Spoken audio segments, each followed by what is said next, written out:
Today on NCIX Tech Tips, we are going to be answering an age-old question. Which is better, AMD or Intel?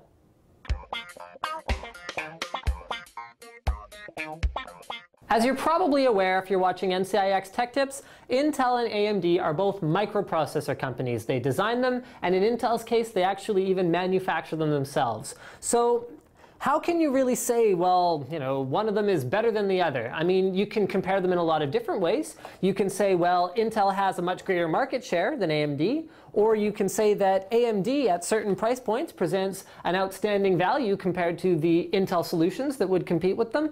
But the reality of it is that this technology is constantly changing, and it's never as simple as saying one company is great and the other one is terrible, or vice versa.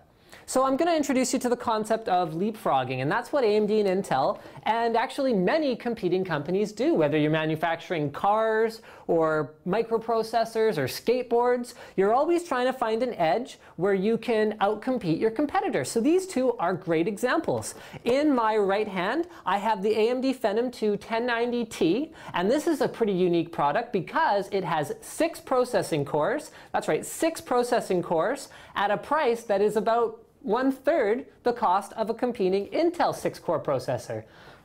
That's pretty outstanding, right? But then we've also got the Core i7-930. This is a quad-core processor from Intel that supports triple-channel DDR3 memory, which is more than anyone else on the market, because they're Intel and they lead in a lot of ways like that. And it's also one of the highest performing quad cores on the market. Well, that's pretty impressive too. Maybe you should go with one of those then. Basically, what we're going to talk about today is that it's never that simple.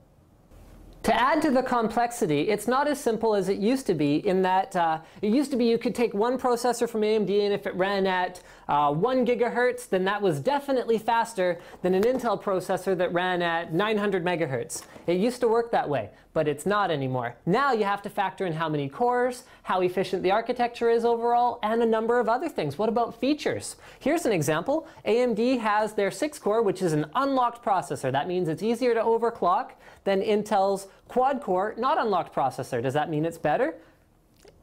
Hopefully you can answer this for me. No, not necessarily. It comes down to your needs.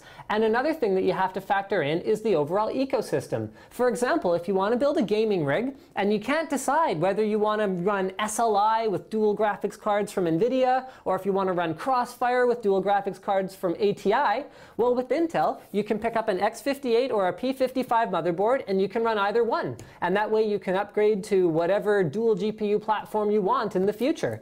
Whereas with AMD, most of the boards support only Crossfire on the high end. So you have to lock into, well, I want to just run AMD Radeon graphics cards if you want to have a super high horsepower GPU configuration.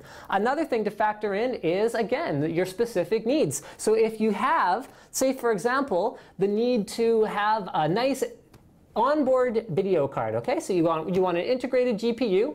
You want something that runs with very little power consumption, maybe for a home theater PC. You know what? The reality of it is, right now AMD has the better solution on the market. Their 880G chipset is outstanding. You pair that with a low power CPU, and you've got like just a killer home theater PC, or whatever it is you're trying to do.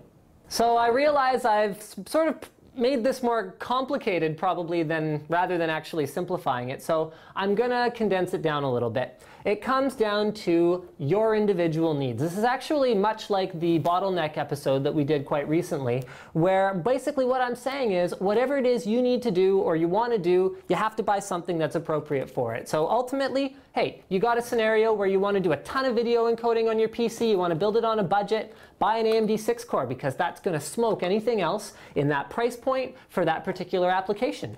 You want to build a wicked gaming PC and you want to have the option to have SLI or Crossfire in the future, well, you're going to use an Intel CPU then, because that's what dictates what you use, is what you want to use it for. I am so sick of hearing, oh, AMD runs hotter than Intel, or Intel's more stable than AMD, or vice versa.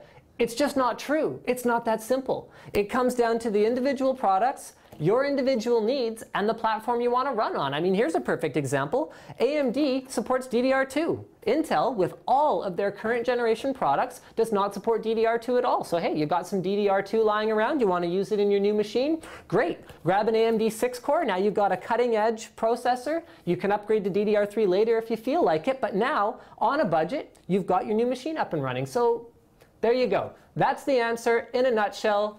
There is no answer. It's not that simple, and I don't expect anyone to ever send me a message again, which is better, AMD or Intel, because this answer will always be true.